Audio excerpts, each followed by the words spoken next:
Hello everyone, today we talk about the power of the Carolingian royal abbeys. Definitely not the first time we talk about the Carolingian church and the broader implications of the attempted Frankish state building during especially the 9th century, the early 9th century. Charlemagne, Louis the Pious were the more straightforward. In fact, in this backing of the church for essentially making up for the lack of a central institution, of central power within the empire, which had enormous consequences. The fact that actually the Carolingian church turned out to be the more efficient part of the empire, the one that actually survived the same Carolingian collapse and worked as the connective fabric of post-Carolingian Europe at a broader civilizational, cultural, and in part even a military way, plus lots of others. So looking at this story is crucial, if anything, to understand the actual power mechanisms within the empire, who really help control, wielded the imperium, and more.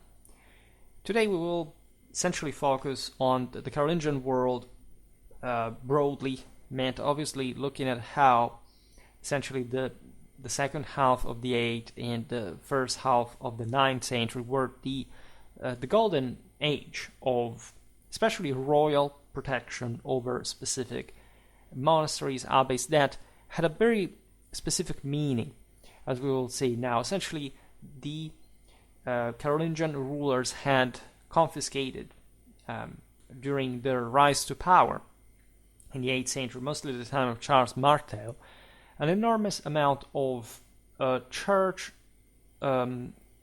usurped land, I mean land that had been usurped by the very powerful, especially Gallic clergy, during the times of decline, contraction, fragmentation of Merovingian power. This would result, by the way, in a ferocious press, let's say, if we can so say, against the same Charles Martel, paradoxically by the same clergy that celebrated, of course, like the broader victory over the Arabs in 732. There is much more to it, because it's really not that straightforward. However, as we've seen also in the video about the consequences of the Carolingian victory at Tertrais, there is definitely a dynamic here that highlights what actually intertwines with the what would become the investiture controversy and the Ghibelline wealth struggle, in as much as the Carolingian lay rulers tended to essentially extraneate, to remove specific bishops from very high, in fact, positions of power that had derived from the traditional episcopal control on the monasteries. There was an ecclesiastical discipline as far as who would become the abbot, for example. One of these foundations was concerned, together with all the power entailed. As you know, the monasteries had themselves, as pious foundations, some immunities, so that even if, and this will be particularly frequent during especially post-Carolingian times, they were founded by privates. In the moment in which this foundation occurred and further donations were carried out, there was, in spite of the fact that, of course, like the local abbots were members of the same family, etc., technically, and this was definitely respected by the lay rulers, at least to a general extent, and throughout the Middle Ages as a whole, the immunity, the independence of these foundations, they belonged to God at a level that, in fact, depended also on the church. The golden age of the same Carolingian Empire, is the same of the royal protection over particular abbeys. So extraneating them from the what had been habitually been the diocesan control. This did not mean that the bishops that wouldn't were deprived in absolute terms of, as we've seen, the ecclesiastical discipline over these institutions. However, royal power is so high at some point under the Carolingian emperors that these would start treating, in fact, this massive and incredibly wealthy royal abbeys, in fact, as a property of their own, but to a much more accentuated extent, in this sense, institutionally, because, as we know, the Carolingian and broader Frankish public culture is fundamentally private in nature, right? So there were lots of ambiguities, lots of shadings in this regard. What matters here is that this massively endowed abbeys with enormous amount of land, for example, that produced, as we were hinting at before, also a consistent part of the imperial military, by the way, both in terms of manpower and the product of labor. Think about the faldrum, all the supplies, really were personally held by the Carolingian rulers. Something for which a lot of nostalgia actually arose in also substantially later times, such as, for example, the second half of the 10th century, when Fulquin, abbot of Lobs, was composing the gesta of his predecessors in this foundation, and talks to us about the, in fact, great protection and support that such abbeys had enjoyed in Carolingian times, something very different after the after the collapse of the same Carolingian power, after the second invasion. So, and also and especially in the takeover of many more private actors locally that were not often responding, not just to an emperor, but not to a king at a point.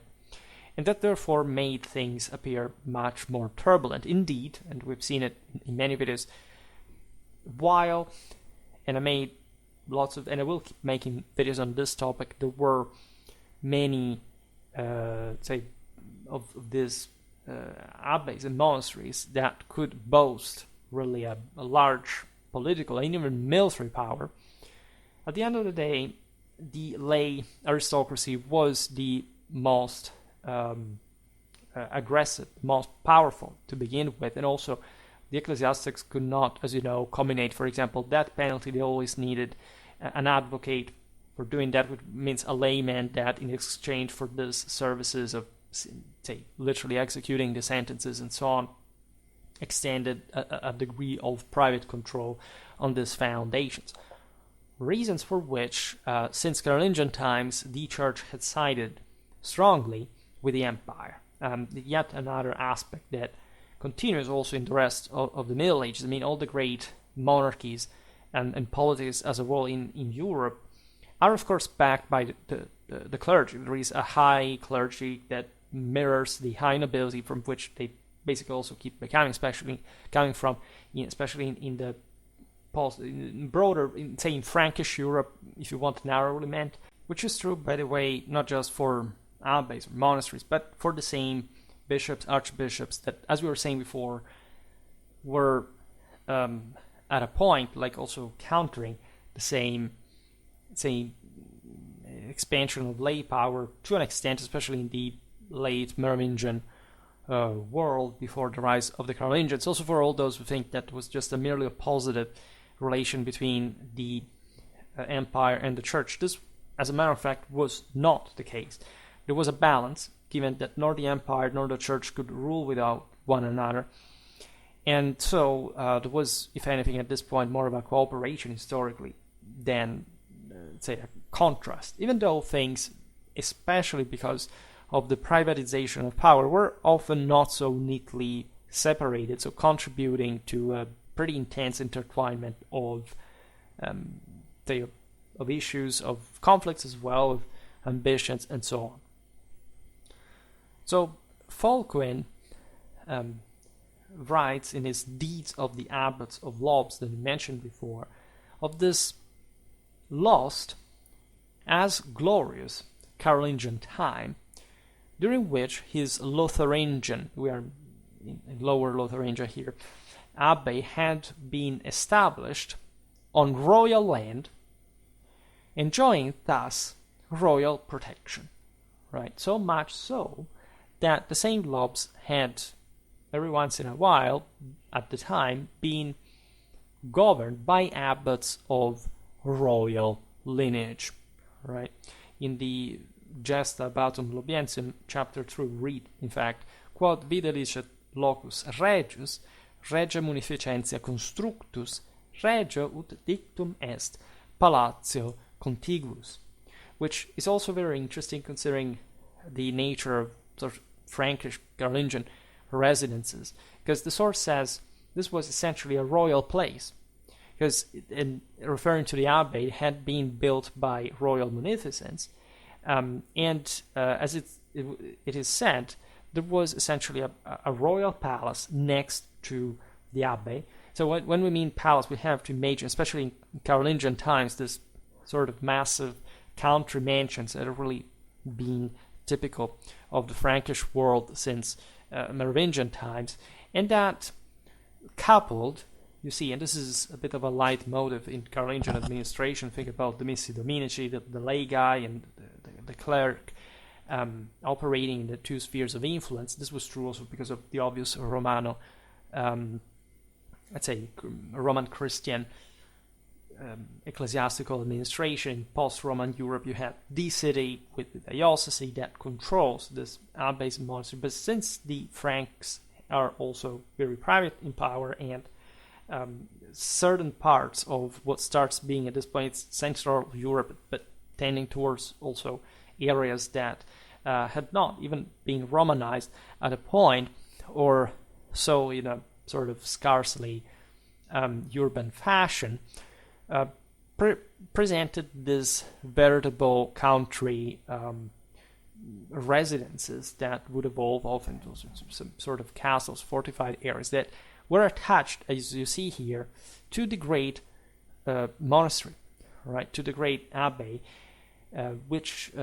is tendentially, yes, something outside the city. In the city there is the bishop, but this is yet sort of a different world. The emperors, the kings, the counts ruled all across this territory. They weren't sort of mutually excluding one another. But it's important to see how the Carolingians had invested in this sort of alternative power as well, compared to the merely the diocesan one. There was also quite powerful indeed, but it had always been, especially in the post-Roman world, where after all the Franks ruled from.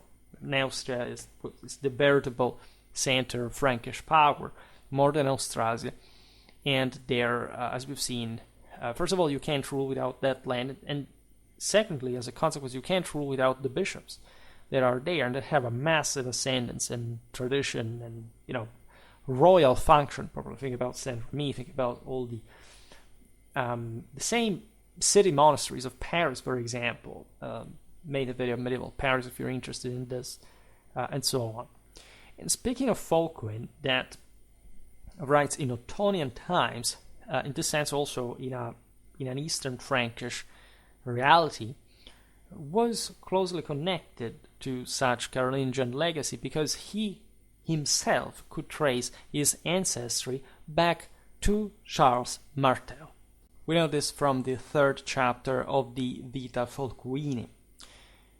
Fulquin looked to his current times Germanic emperor with hope, expecting him to restore such direct royal protection, tuitio in Latin from the source, and immunity for the abbey under his care. The fact that this is happening in an Eastern Frankish context is very important because not just, as you know, the Ottonians have restored the empire in a broader sense, but they have also, by this point, effectively been controlling the Roman papacy. And the idea that abbeys, especially north of the Alps, in Germany, that, yes, had importantly, say, Romanized areas on the Rhine and the Danube, but was not exactly like particularly, didn't have, sometimes even some of the most important archepiscopates were new, right? They didn't have essentially as much power at a point as certain abbeys, right, could make the latter somehow hoping for some greater space outside of this diocesan control, which actually is the product of what we were saying before. Is a man like Fulquin himself, because of his ancestry, because of, in fact, his lineage, his status, his background, was more, say, was supporting more like the idea of a, if you want, of a private system rather than one where the emperor could allow. This is a paradox. We'll explain now why. The diocesan control to be stronger, right? Because the emperor could and would give power to bishops as well during this time. So they weren't, the Germanic emperors, especially at this point, were not really working without the support of the episcopate. Quite the contrary, they were seeking to properly subdue it, to control it, to appoint it directly, and so on. But of course, Germany was a different land because of what we just said, the fact that it was tendentially less of a statalized system, it was sort of more privatistic. The Ottonians were involved mostly in Italy. That was sort of a very different reality compared to that. And you understand this idea of endowing abbeys, monasteries, etc., for the sake of such the strengthening of such monastic enclaves would actually, it was in itself already one of the symptoms of the problems of the lack of a strong central power that would make the same empire shipwreck at a point in the 13th century. This is true also for diocesan power, right? That was, in that sense, more like a princely landed one. That's why you can't quite distinguish too well what's what, right? And that's why the Germanic emperors tended towards Rome, towards Italy, the Mediterranean, as a preferential place to rule from than these realities. So when was really born that Carolingian, we can say, protectionistic policy towards such foundations? We can definitely see the rise of the Carolingians themselves, tendentially the beginning of the 8th century. It flourished really under Charlemagne and Louis the Pious because of this attempt to create essentially some more stable basis of power, regardless also of episcopal power that was fostered as well. The real problem came from the lay world that could not quite be controlled as adequately. Also, bishops can be, in fact, removed. That they do not really have, they do not really inherit, nor consider they had children normally at this time dynastically, nor the church's property can be passed down personally in that sense. Paradoxically, it was this private foundations that instead could or would, in a sort of covert way, or at least like sort of accepted fashion, even though they were recognized as such ecclesiastical foundations to be something different after all. And so it was, in fact, a failed attempt that left, again, our Europe with, fortunately, with an enormously positive legacy, telling the truth, but still not saving the Carolingian state at the time. So much so that the same practice of endowing, protecting such abbeys declined towards the end of the 9th century. So when the Carolingian dynasty imperially died. This is true both for Neustria and, say, Lotharingia, where Fulquin at the end of the following century was writing from.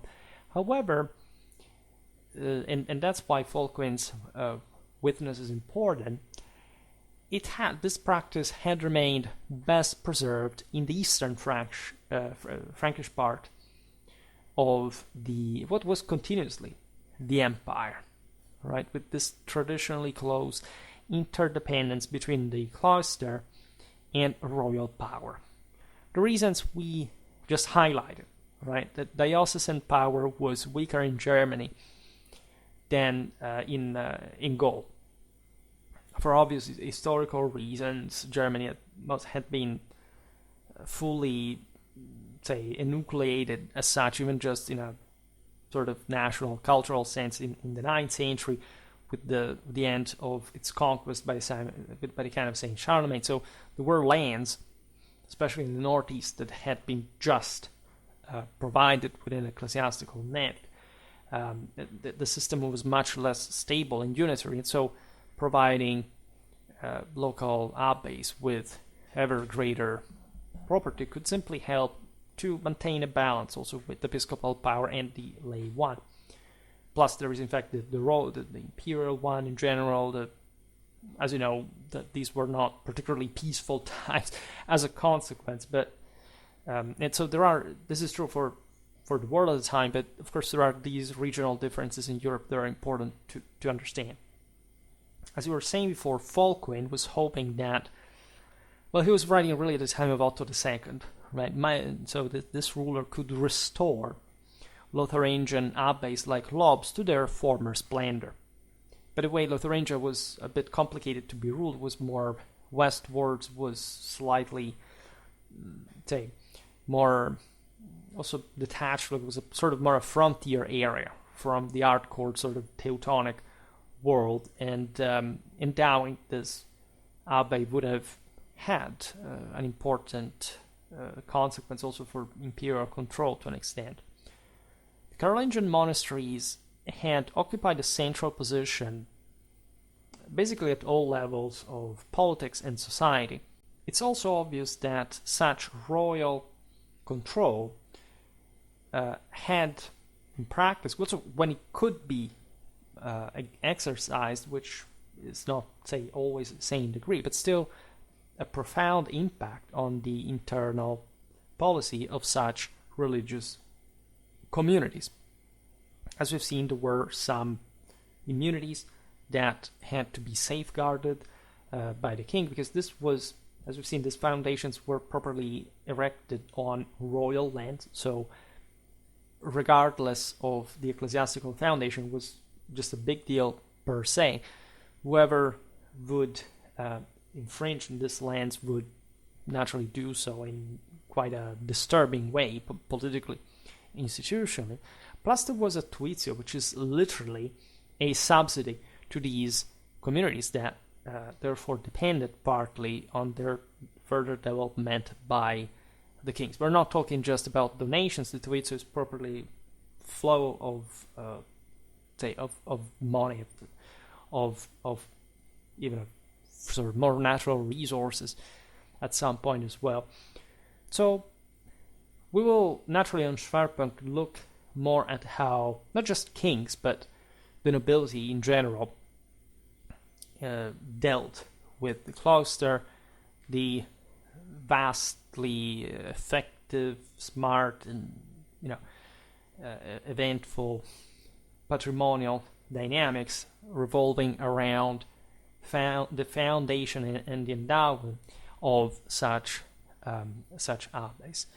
Monastic life was, of course, also very connected with the outer world, right? There is a bit of too much of a myth, actually, about this idea of monastery secluded from the rest of the world. This is not true.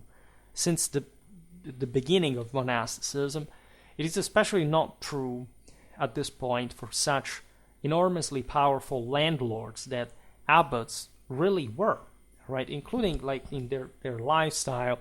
These were men of war. They led forces during the campaigns. In many ways, they had been created also for this specific purpose. But being so powerful, they were that intertwined with, even just individually, personally, biologically, the highest nobility of this very aristocratic and sort of aristocratically and privately ruled countries, like especially north of the Alps, really was the case.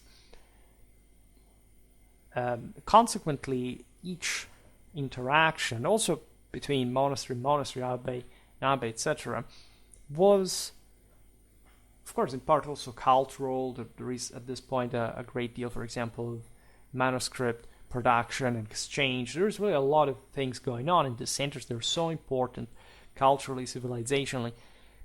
But there is also a strictly political and de facto secular reality attached to them, right? So much so that, in fact, the entire issue of the investiture controversy and the foundation of new congregations like the Cluny one, or the re-edition of the Saint Benedictine rule.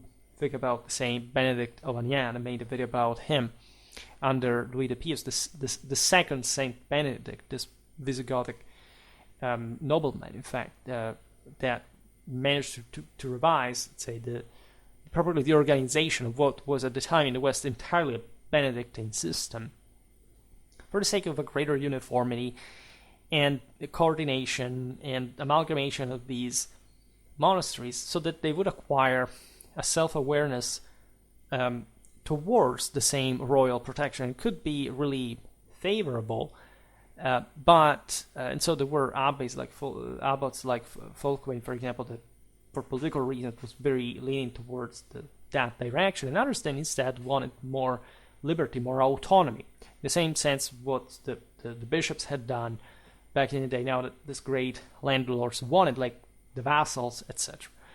There is, of course, on the long run, some general, say, compaction at all levels that comes with the development of such institutions. More power, more control, more capacity to grow the world, literally. And so everybody also came in to delve within these clienteles as well. Lots of people lived on this monastic lands, for example. But there is a back and forth historically, as you know, in terms of the separation and integration, respectively, of the monastic world with the imperial one.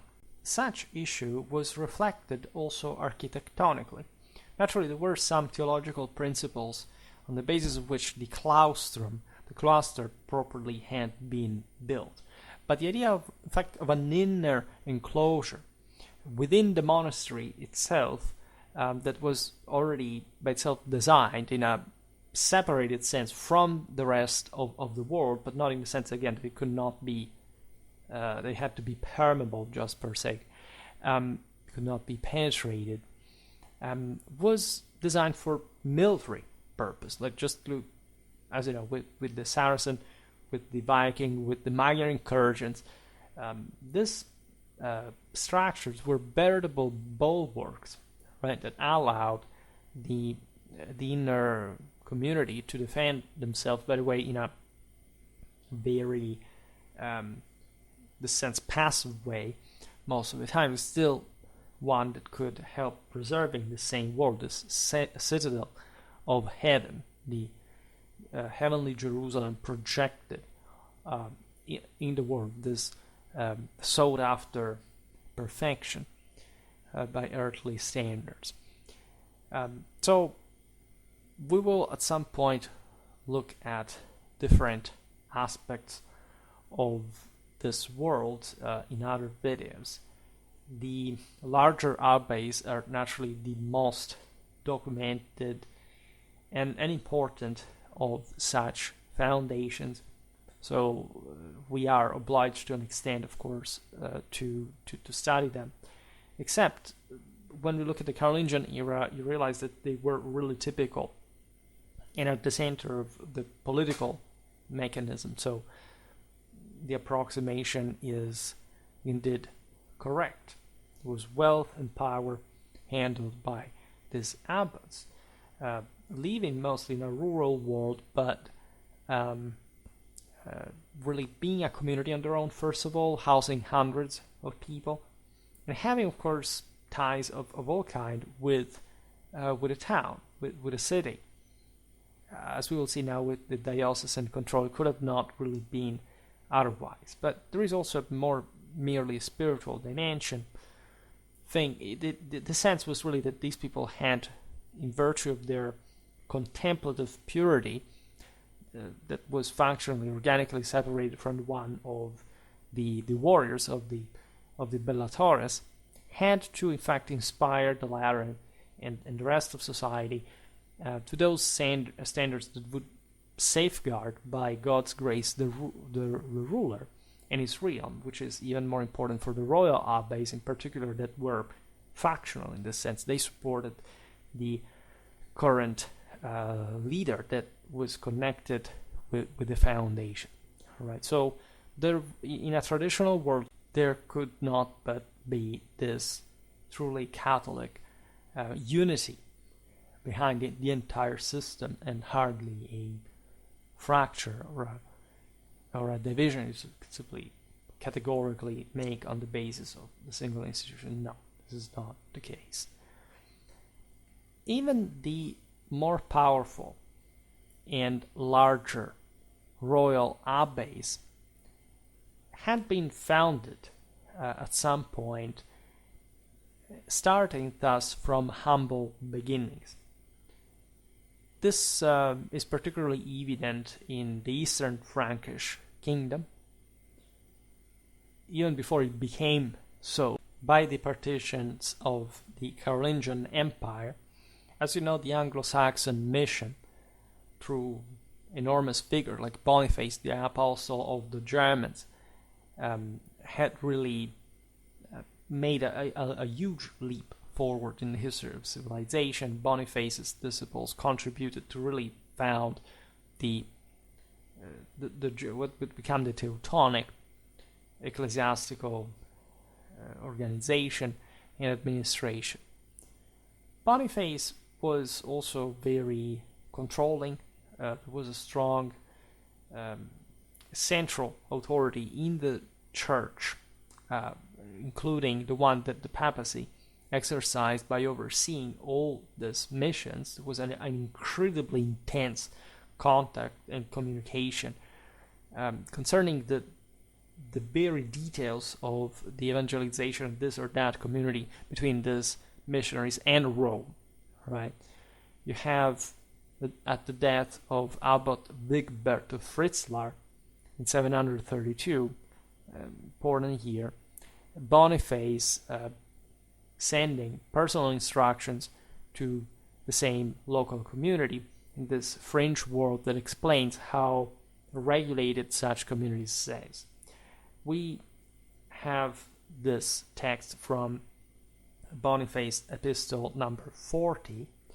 It says, Paterno amore dilectionem vestram obsecro, ut eo maiore monasteriales normam vitae custodire studiatis, quo pater noster Wigbertus, that is the aforementioned late Wigbert, defunctus est, in fact. Wigbertus presbyter et mengigotus diaconus regulum vestram vobis insinuant, et spirales horas et cursum ecclesiae custodiant, et ceteros admonient et magistri sint infantum, et predicent verbum Dei fratribus. Ieddesid sit prepositus et servos nostros admoniat, et unfridus adiuvet illum ubicunque opus sit. Sturme in conquina sit, Bernardus operaius sit, et edificet domuncula nostra ubi opus sit, et de omnibus ubicunque vobis necesse sit, tatuinum abbatem interrogate, et quodcunque vobis insinuet hoc facite, which is also incredibly fitting with the video I made the other day about the Gregorian apostolic legacy, because it shows how always strong a need for ecclesiastical hierarchy and specific points of reference, and the overall discipline of these communities really was. You can't really make civilization work without the standards of unity that work to bring back to the one. Now, the translation of the text that we just read is something like this. For those that do not understand Latin, I appeal to your fatherly love and affection to ensure that the order of your monastic life is maintained more strictly now that our father Wigbert has departed. Allow priest Wigbert and diacon Megingots to explain the rule to you. They should oversee the canonical hours and the office of the church, their responsibilities will include advising others, instructing the children, and preaching the word of God to the brethren. Let Hiede govern the servants, and let Unfrid assist him if needed. Sturm will be responsible for the kitchen, while Bernhard will serve as the laborer and will construct our cells as required. In all matters, consult Abbot Tatwin wherever necessary, and follow his direction. You understand the various heads here, the various specialties, and the general work of actual building that had to be done in this Far East places for the broader Romano-Frankish civilization that had yet literally to be edified, to be organized, to be built, to be worked on, and say the evangelization and the consolidation of Germany would happen relentlessly, this enormous work throughout the centuries. The most important monastery in Germany in this sense is Fulda, evidently. That will at some point in the Middle Ages have as many as 20,000 armed men. Just make you understand how relevant such abbeys really had. But in the moment in which it was founded, it was really a very modest abbey, just like the one of Fritzlar that we just described. It was understood in very almost personal terms of who did what there, and so giving you an idea of the size of the community as well. In 744, 7 monks accompanied the aforementioned Bavarian Sturm to establish a monastery. Quote, in the middle of the wilderness and amidst the people to whom we are preaching. Right, so they were entering essentially pagan world. Here this is the 86th letter of Boniface. Es praetere locus silvaticus in eremo vastissime solitudinis in medio nationum predicationes nostre in quo monasterium construentes monacos constituimus sub regula sancti patris benedicti viventes. So these were really wild areas, and there is some tendency to say, no, but there was wealth, there were aristocracies. Yes, but there was, in comparison to the rest of the people. It's not like there wasn't in absolute terms, but the absolute terms alone would have really shocked you to the degree by which this country had to properly be remote, it had to be cleared, edified, organized, ordered. And so all this work was greatly, as you know, inspired by different figures, definitely by Boniface. Fulda served as the pastoral center and missionary station for most of Germany. That's why it's so important. In fact, it quickly grew to house 400 monks, except the novices and the children. We're told in the 5th chapter of the Vita Gregori by Lütger. Boniface at this point was still the leader, the general inspiration for the organization of these various centers. Boniface expressed the desire to be buried in Fulda, on the fringe, really, in this new center of sanctity that had to exude, literally. We talked about medieval relics and pilgrimages.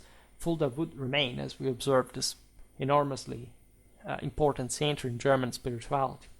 This is important because Boniface had actually his see a decision in favor of the monastic institution itself.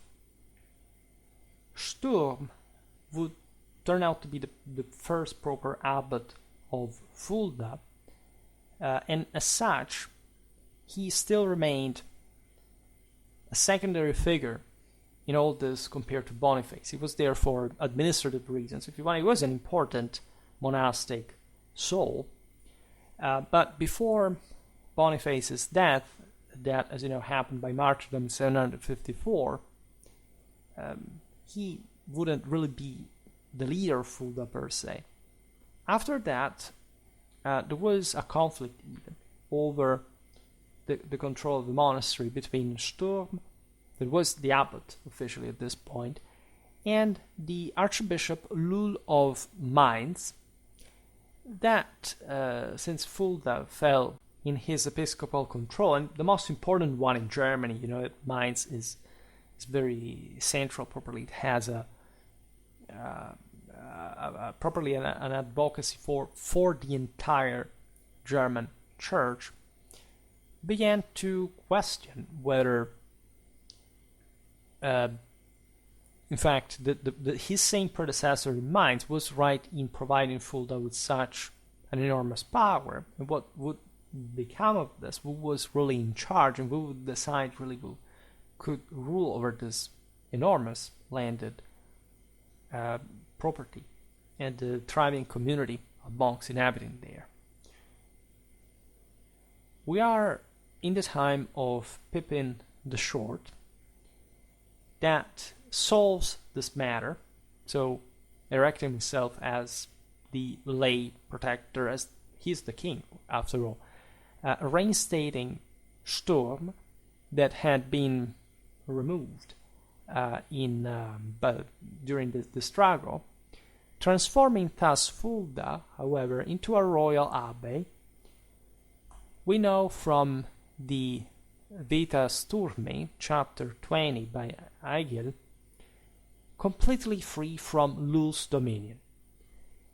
So you understand what had happened, that in order to prevent the Archbishop of Mainz from essentially taking control as a landlord of a seigneur, really, of this large foundation, the king steps in and says, this abbey is under my personal protection, and woe to anyone who touches it, which is an enormous move, right? And one that shows how powerful, of course, already the Carolingian obviously were.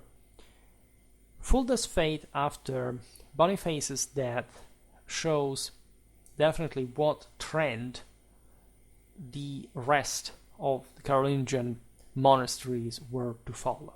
Right? Episcopal authority was essentially challenged by the kings, eventually emperors, and the royal potestas was extended on the monastery so that the bishops could not simply control it in a direct way, because we're talking matters of direct coordination, occupation, like administration.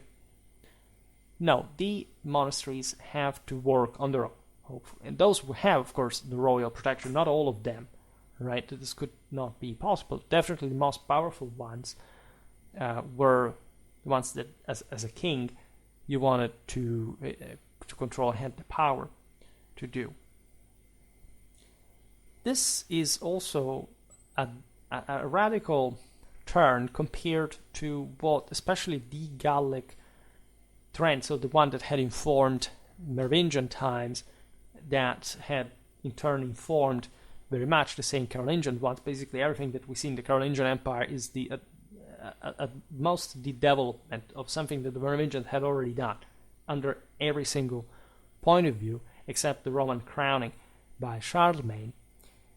There was an ecclesiastical discipline of the Gallic Church that had discussed these issues and essentially settled them already by the large sixth century synods that contemplated essentially, of course, an episcopal control to some extent of the monastic community, at least though they could decide who would have been an abbot, etc. This is very important. There had been different councils, such as the one of Orleans in 511. This is in the chapter 17 of the same Acts. The Council of Agles, 554. In the Concilia Gallia sources, there are other references to this. And of course, we're talking about different realities to an extent. First of all, it's the first, basically, before the great crisis of the second half of the 6th century, Justinian plague. Here we're looking at Orléans, that is in the north, essentially on the Loire. You have Arles, that is in Provence, and so an area, by the way, that had a very strong control properly from the city of Arles. For example, on the very important monastic centers of the Lorraine Islands, that was one of the greatest centers of culture, of Gallo-Roman culture, the greatest one actually in the West for during that time. So here we are in Carolingian times, centuries later. Things have substantially changed, and especially as we were remembering at the beginning, what the Carolingian rulers were doing was not just reaffirming their control on this new, mostly new, not only foundations, but warning the bishops that takeover of what had been historically public prerogatives, because outside of this issue specifically, but the occupation of many lands that during Merovingian times had sort of course, waned out of control, let's say, of the central authority, was all had to be retaken by, in fact, the public rulers, and episcopal power being resized in the process. In Merovingian times, the only foundations that experienced independence were the royal ones already. So the idea is that these had the Merovingians had done exactly the same thing the Carolingians did, but they had not managed to generalize this principle over lands that, in fact, they did not directly control. In fact, all the other monasteries were controlled by the bishops. This was really normal, right? This was normal just canonically.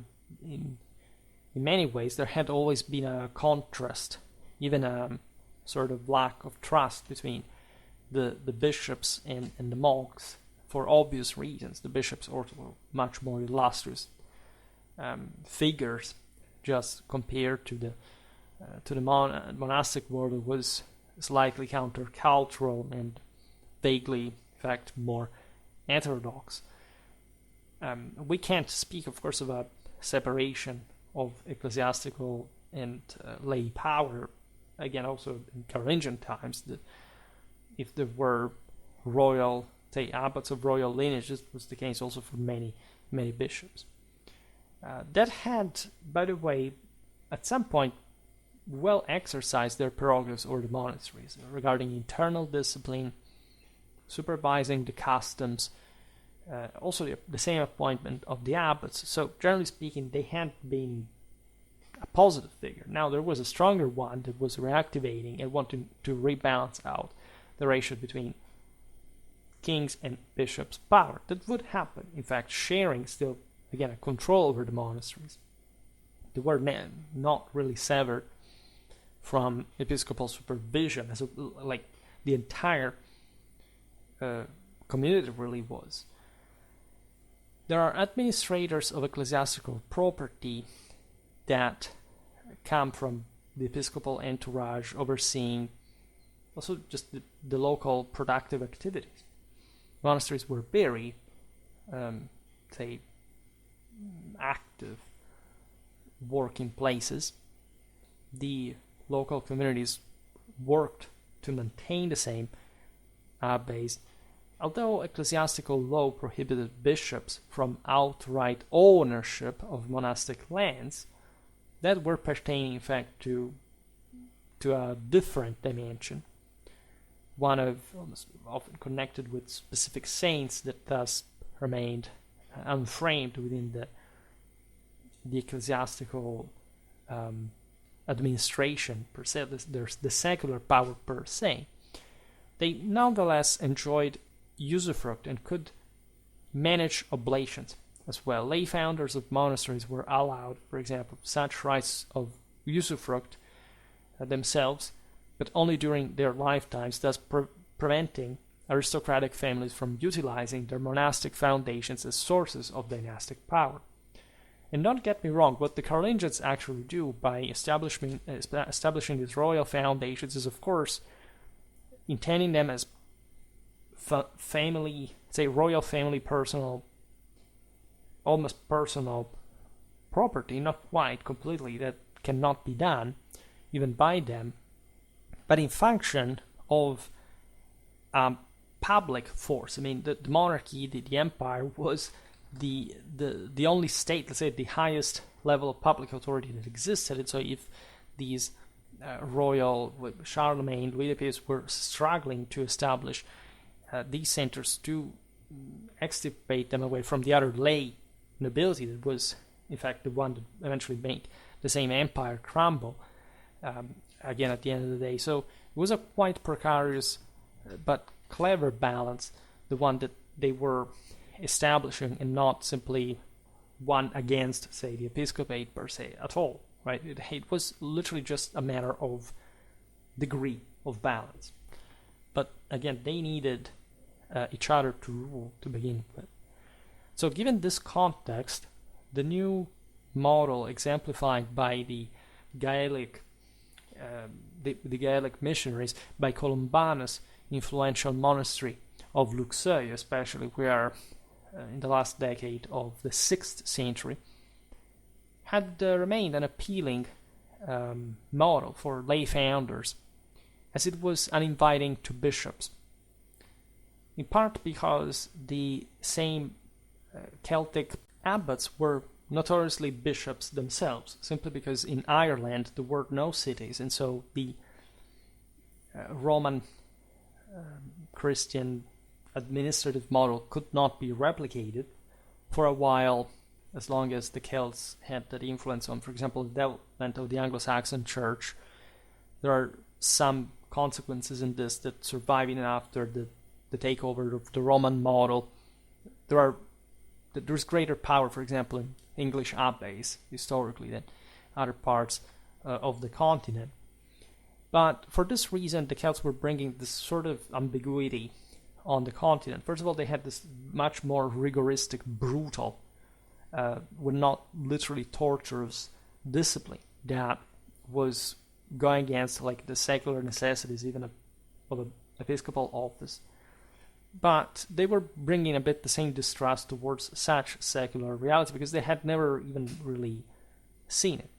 And so Luxeuil, that is a bit the main Gaelic center, at least the most important model after which the other ones are established in the continent, always overseen by the Franks. We think about all the Gaelic, the Anglo-Saxon missions in Central Europe, etc. Like in all this, Rome and the Frankish rulers, whoever they are, they're overseeing this, they're controlling this, they're managing this, they're directing this. There's no these things are sort of happening in a vacuum, whatever. There was always like a very strong axis between, at this point, like Rome, like the other various Italic archiepiscopates, the Gallic Church was immense and overseen by the Merovingians, later Carolingians, and the Anglo-Saxons and the Celts. That's the main body here, and they are expanding towards the east. So that what we have seen with Boniface and Sturm in Fulda against the Archbishop of Mainz is actually a product, in part, of both this Celtic, say this insular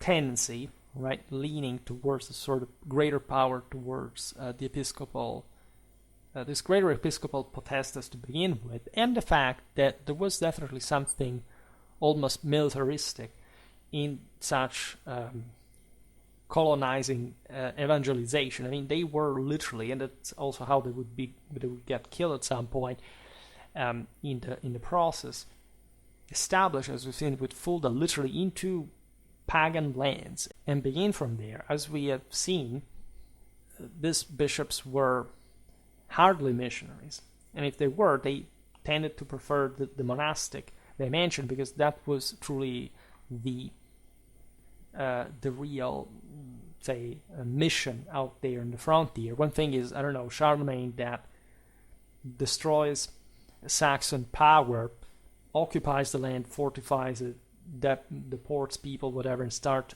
creating cities and dioceses, whatever.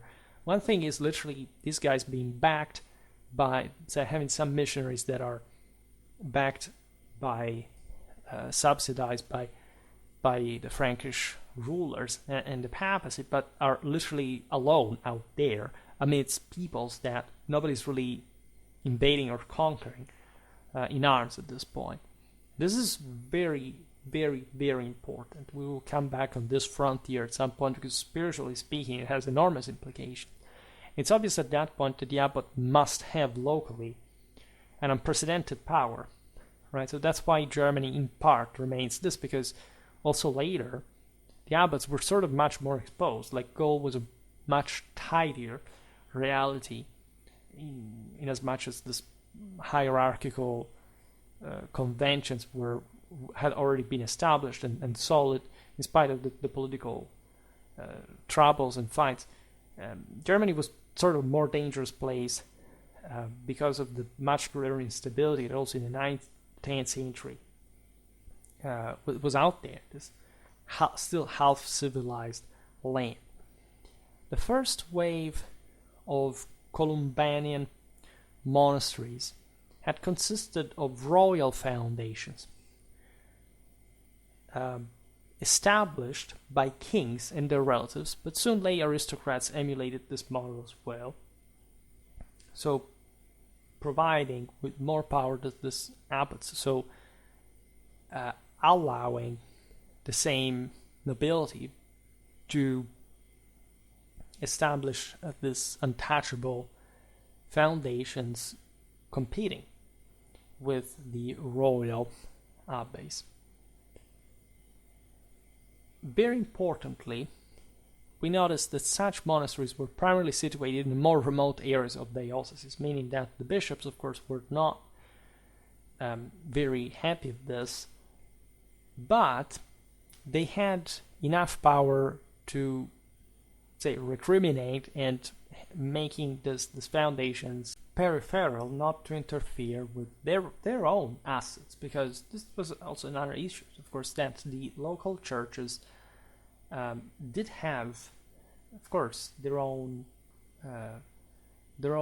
wide amount of assets in the city around it, and so they were the centers of civilization. It's really the bishops that pioneer like the survival of the cities as the centers of power, post-Carolingian times, and so on. So there are different roles. The ones where that are eventually collected after the collapse of the empire by these various elements. They are also, again, they had always existed cooperatively. But the royal abbeys as such are definitely an important step in further, like in the affirmation of an imperial control over the church as well, and as such also presenting a bulwark towards the other lay authorities that would like to do something as well, right? Like controlling, mediating with the bishops, it is really functional to try to stop the fragmentation of the empire on the basis of this lay and perceivedly private possessions that the various military clients of the empire were receiving in beneficium, right? That's also why a lot of the abbatial, the episcopal lands were devoted themselves to, in fact, military production. They had to support the broader effort of the higher authority. And that's why in post-Carolingian times, actually bishops, abbots are powerful landlords next to the laymen in times of de facto eclipse of royal and imperial power locally. Monastic property fortified the authentic episcopal states that emerged during the 6th and 7th century. This literally had a geographical consequence. It also, sort of because of the peripheral area of the monasteries compared to the diocese, this was literally surrounded, but to a degree, of course, also of reinforcement, of better definition of the same. Bishops, of course, exercised at some point themselves royal rights. They minted coins and levied tolls, thanks to the fact that the same local dynasties were usurping public rights during the crisis of the empire. This thing had already happened between the 6th and the 7th centuries, so that dioceses like Trier, Cours, Rouen, Reims, Sens, Tours, Auxerre, so these were some of the most important churches in the Frankish world, broadly meant, were really bastions of powerful aristocratic families and of diocesan power, right? So the move the Carolingians had made was to try to dismantle such episcopal and dynastic power, because they were countering essentially some alter ego of themselves locally. And you understand here how both the lay and the ecclesiastical are intertwined. They make front on the basis of their own personal families as powerful lineages against public authority. They could do that because at some point the Frankish realm had broken and split into four that had not been really much functional towards the late Merovingian period. It's been sort of overly emphasized to a degree, but it's obvious that with the Carolingians a lot of things began to change quite concretely. That's also why the abbatial strategy seemed particularly effective to partly undermine episcopal power, because it wasn't really like an enforcement, an infringement over prerogatives that had simply been established once upon a time. The situation had produced itself by itself. We've seen the councils of Gaul really stressing that there was, of course, a necessity of episcopal supervision over the monasteries that would overall be maintained. But the idea that the king could simply take over the protection over the monastery, and so that the diocese would have not had to spend money, in theory, was even sort of a benefit towards this, towards diocesan power, episcopal power. So from 714 onwards, especially, Charles Martel committed himself to recover these enormous losses that the crown had incurred in the previous generations, so that whenever the mayor of Palace succeeded in isolating a rebellious bishop that would take up arms literally against the king at some point, the bishop would be banished, and the victor would swiftly assume the rights previously held by his adversary over the monasteries within his diocese, because these rights were essentially seigneurial in nature, spontaneous, private, and more than simply what a bishop had to do for a monastery that, in theory, was to remain autonomous and or decide autonomously on whom had to protect them. For example, Pippin II, the father of Charles Martel, had already expelled bishops from Rouen and Nantes following his victory at Tertry in 687. I made a video on this explaining how essentially the same Austrasian noblemen at this point had been obliged also to look at this more peripheral areas of Rouen and Nantes rather than the area around Paris for carrying out these substitutions, right? Because literally this was not just about bishops, it was about single political figures that were part of the Merovingian establishment that had opposed him, right? And without, for example, the bishops of the Ile-de-France and other areas, there couldn't really be too much to do. And it's only when the Carolingians acquire a veritably larger power. That Tertri is understood as a major step forward in the affirmation of the Carolingian dynasty, but it wasn't really to be given for granted. At that point, also their main center of power was Cologne.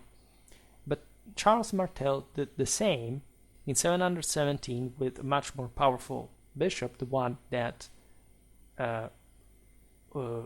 was sitting on the diocese, literally crowning the Frankish kings with the holy anointing as well. That is Rem, right? And the reason being is that this bishop had simply attempted to oppose him in a broader sense, right? It wasn't just like normal to say walk in as a ruler and having everyone obeying you, right? So this is what I would like to stress, that this doesn't come, as we've seen in the video about Tertri as well, with just episcopal position. So many people would immediately use this to say, okay, this was a sort of Ghibelline idea against the church, but no. It was the fact that these were the same clansmen or allies, whatever, that supported each other, layer, ecclesiastical alike. And of course, in the ecclesiastical field, there is a much deeper implication, because the church is supposed to be autonomous, and here you find, of course, an expulsion that, however, is due to the fact that the same bishops were armed noblemen that were fighting actively to oust, in this case, like Charles Martel. So in most cases, definitely a similar pattern emerges. The increasing military strength of the Pepinids, Arnulf things, enabled them to dismantle yet another episcopal state of the ones that had formed provincially on the basis of this enormously wealthy, prestigious, and spiritually renowned Gallo-Roman Frankish cities that in Gaul were really big, right? And establishing their own loyal supporters on the confiscated ecclesiastical properties, which of course were other bishops, plus abbots in the dioceses of the same, that were under the direct royal protection. So this is all part of a broader policy and strategy to reaffirm public authority, royal power. It's almost as if the pathway to kingship was directly depending on this struggle with the bishops. However, this is not really the case per se. Again, no ruler had ruled without the support of the clergy, nor it could be possible otherwise. In the early decades of the 8th century, you realize that the mayors of palace were basically at the same level of other competitors, higher noblemen, higher clergymen. So whether it was like a lay or an ecclesiastical assets there to control, the logic was the same. All right. The Pepinids were at this point countered by this or that figure, and that's how they dispensed that from. Like if they were laymen, it was even easier to a degree, because in theory, like also in Merovingian times, the king was meant to control these people as a whole without even like the ecclesiastical immunities or anything.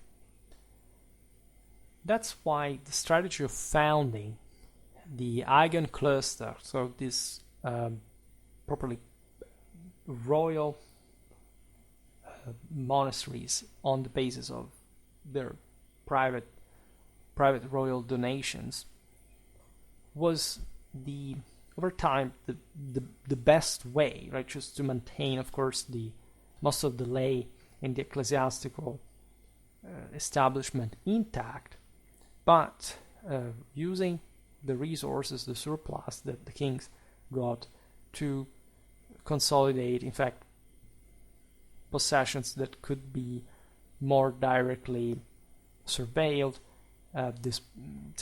organized. It's also obvious that this would lead to a further institutionalization of the system, because if one abbey grew particularly powerful. In general, it was just like a major asset that, in the bounds of the kingdom, of the empire, made sense to control, right? Becoming increasingly desirable to patronize. This brought lords eventually to seek to strengthen their ties with the rising power by placing their own monastic foundations under the protection or tuition of the mayor of the palace. So there were literally single noblemen that preferred to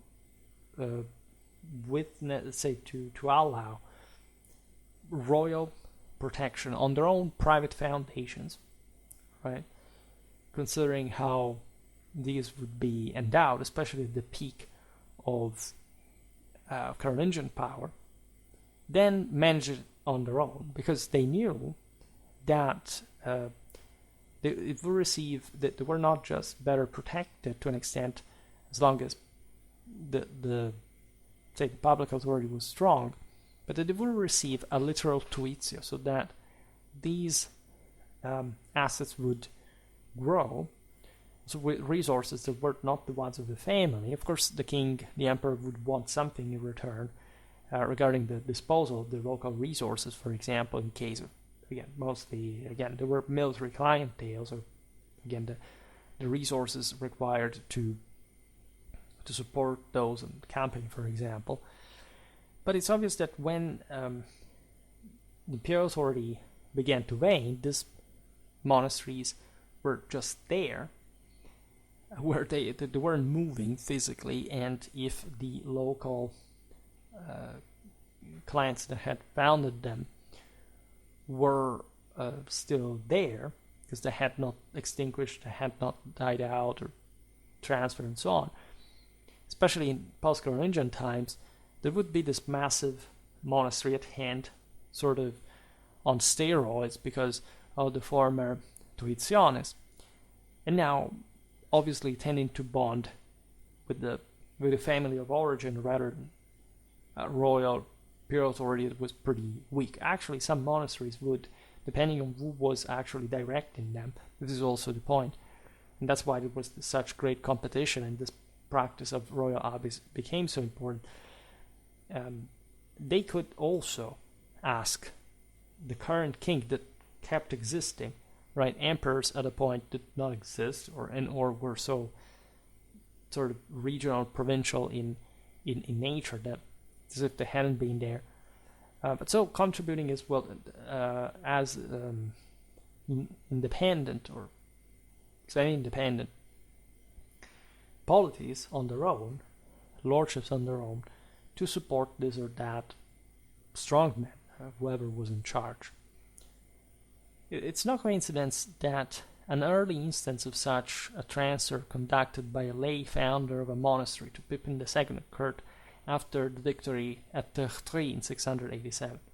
The guy had won the battle, was to take over Neustria, and in a general sense, so I would say, if this is the strong guy, let's support him, let's have him protect our own abbeys, let's, in other words, allow ourselves to be not even the abbatial supplies, because we are still controlling them locally, but we themselves signal that we are for him on his side, and so he will provide us with something in exchange, with a tuitio, with a general support for the monastery. There was, however, a non-linear development in this, even in terms of success. For example, still in the 30s of the 8th century, Charles Martel had not been able to simply dismantle the episcopal states that had been opposing him. Especially, again, the Neustrian bloc was incredibly courageous. There was no way just to eliminate the same center of power on the basis of which you were king yourself. This reflects very well the radical degree of privatization that Gaul had undergone in the previous centuries. And speaking just of the power of this clergymen that were as strong as local high nobility with their retinues and all, and having all this, in fact, enormous assets to pay them for. And so that's what essentially the Carolingian Empire was built like, right? Recovering all what had historically been a public pertinence with this further enlargement through war, through clashes. So not all was like this indeed, but it was founded on the idea that there was essentially a failed state to recover and to reorder, and this required a lot of investment.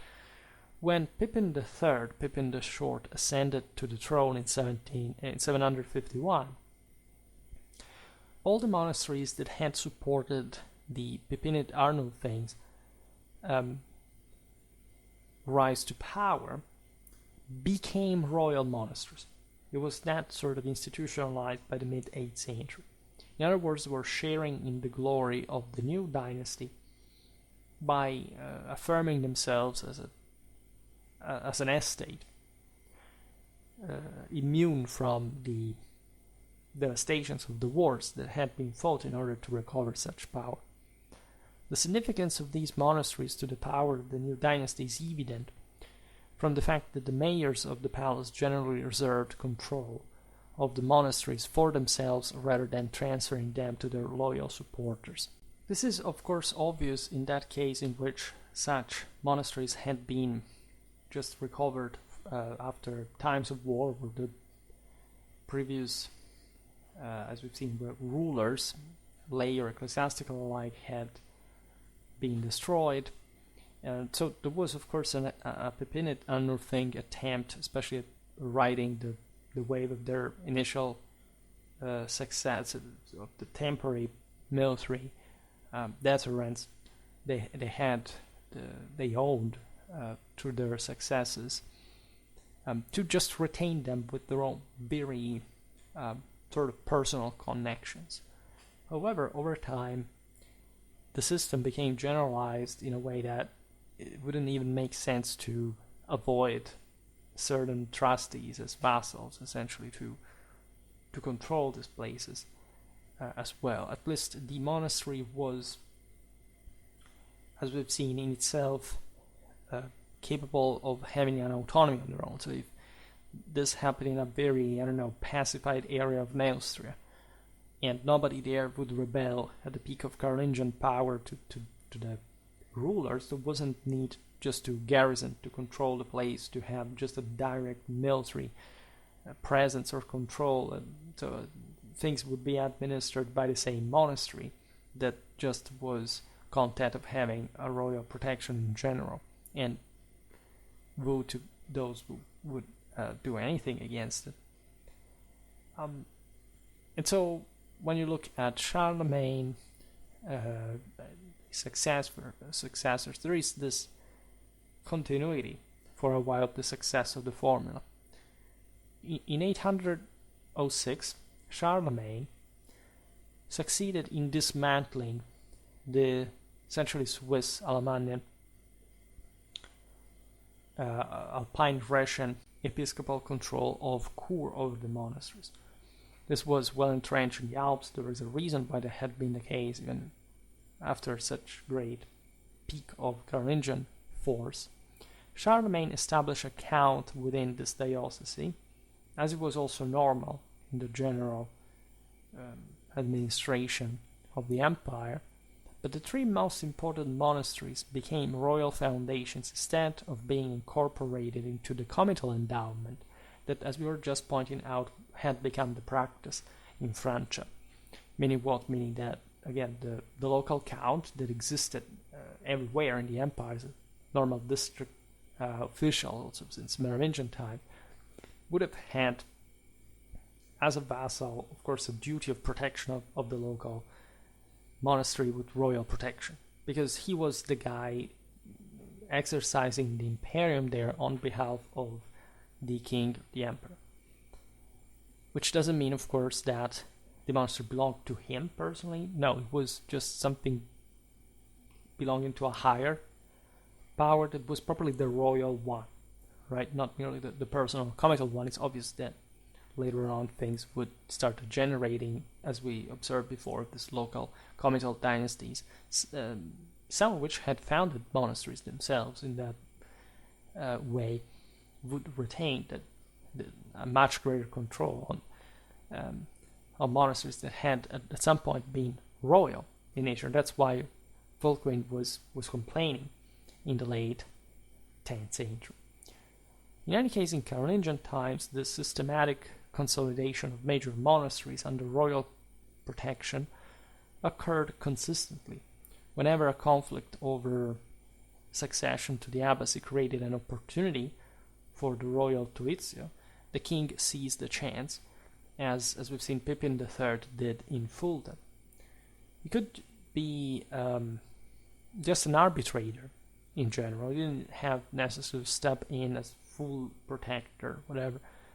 He could uphold monastic liberty against the bishop and place the community under his personal protection, just as an option, but still signaling the bishop that he couldn't simply control that monastery. That's where normally the protection was extended. It made sense if this was recognized properly also by the local community, monastic community.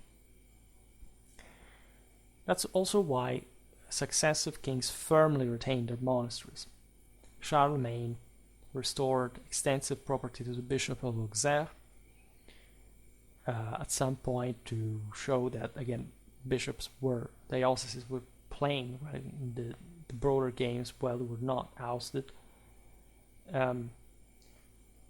The point, though, is that on that occasion, Charlemagne returned only a few small and practically irrelevant monasteries to the bishop. So there were some lands that had been temporarily occupied and were returned to the diocese, but the monasteries were something different. Wealthy establishments like Saint-Germain d'Auxerre, for example, that had historically been connected in that episcopal state to the city, remained royal abbeys. We know it from the Gesta Episcoporum Auticio Dorensium, which means like the Auxerian ones.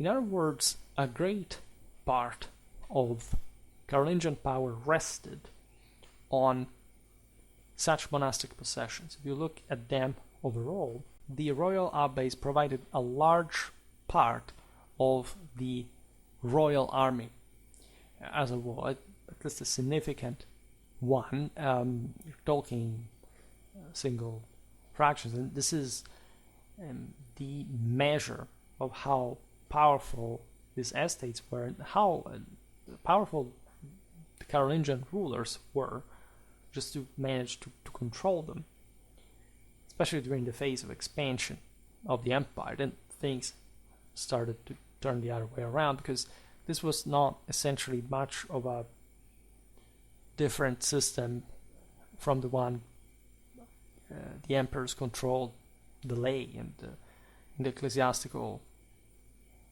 establishment in general.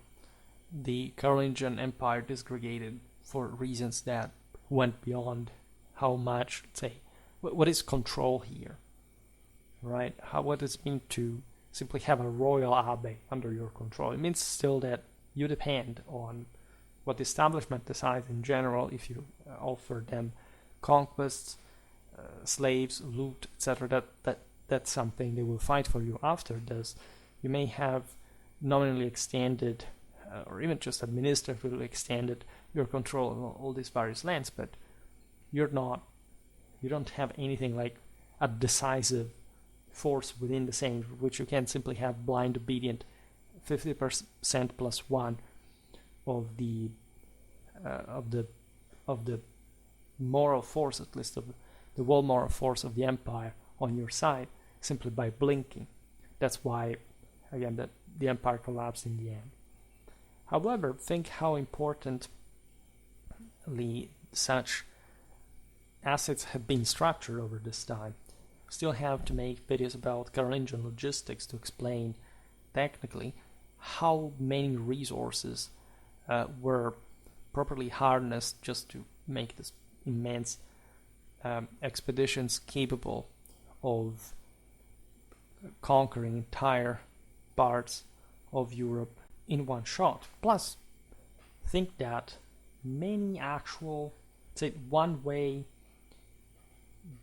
the Carolingians managed to keep this together is that being there a royal family, a royal clan, many royal abbots were actually Carolingians. Think about Nithard.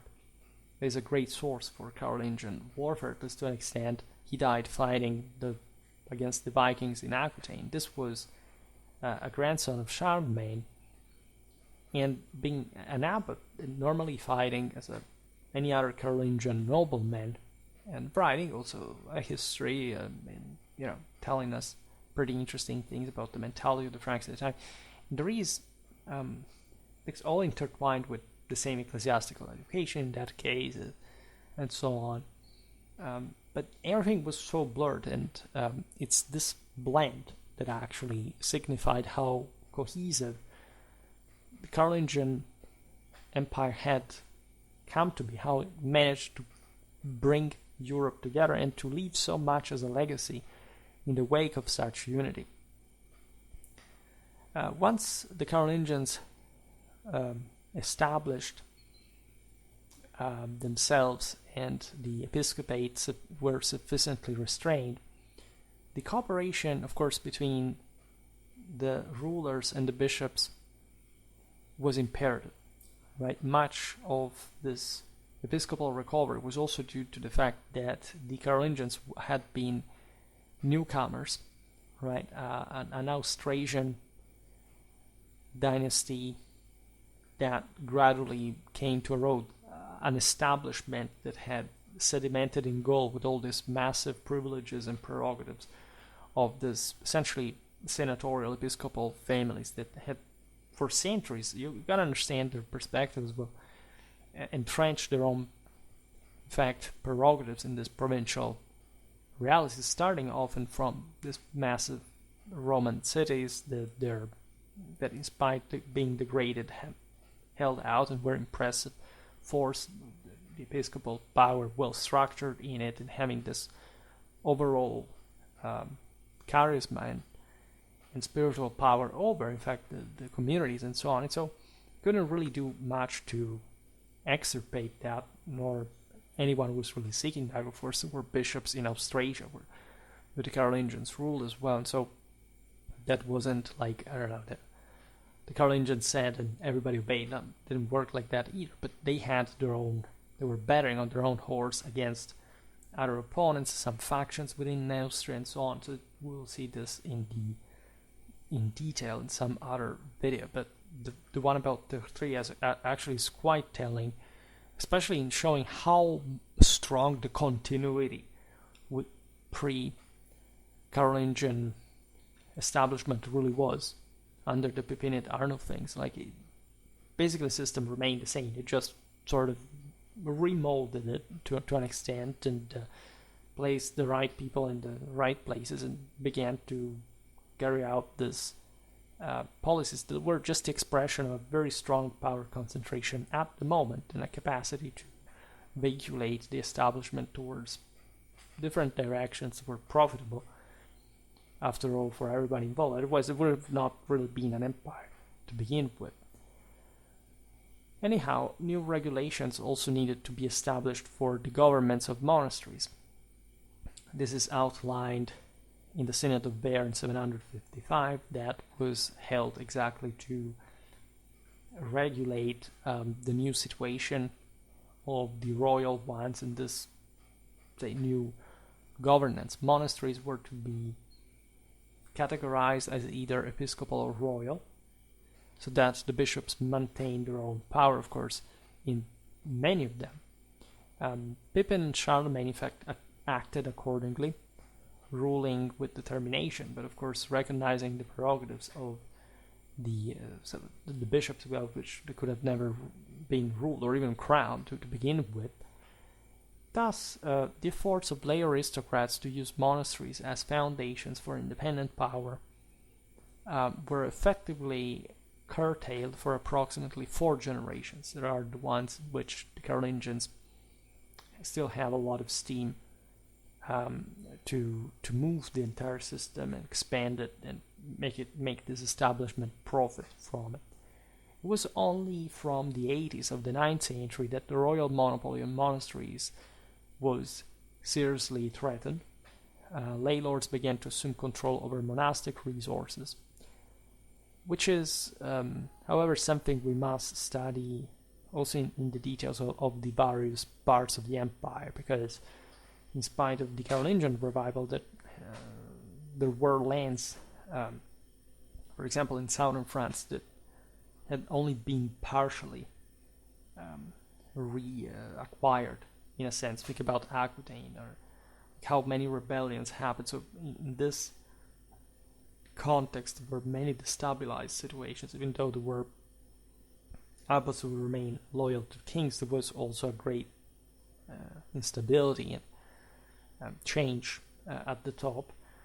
So that the 80s mostly speak of the collapse of the Neustrian power that had held lots of things together. As we've seen, the Eastern Frankish kingdom has tendentially another direction. Yes, there are more royal abbeys, but it's not necessarily because the things really work that better. There is, in general, and we've seen it in other videos also about the Italic kingdom, a great increase in the power of the church overall. You can argue that these were really the most, say, the ones who gained the most out of the wall, creating almost, it's as if the Carolingians had tried to keep replicating that episcopal monastic state to a degree, and trying to use this to counter the ambitions of the lay nobility was not enough, but such state sort of remained to an important extent. Yes, post-Carolingian times are difficult for everyone, the situation deteriorates, there is a lot of instability, but monasteries, bishops remain really central, even probably in the defense of the local communities, in the interconnection of Europe, also internationally, in this now post-Carolingian world that recognizes itself in this great culture that monastic centers expressed, the episcopal administration like it properly enacts. And so there's so much there that keeps intertwining, but it is also something different from before. It's more stable, more robust, and will help the development of the later monarchies that would emerge feudally from this this situation, right? So it's always interesting to talk about this. There is always really a lot to learn about the Carolingian establishment and the Carolingian Church. That is really crucial, right? One does not understand the Carolingian Church, the Carolingian Empire cannot really be understood either. For today, however, I stop it here.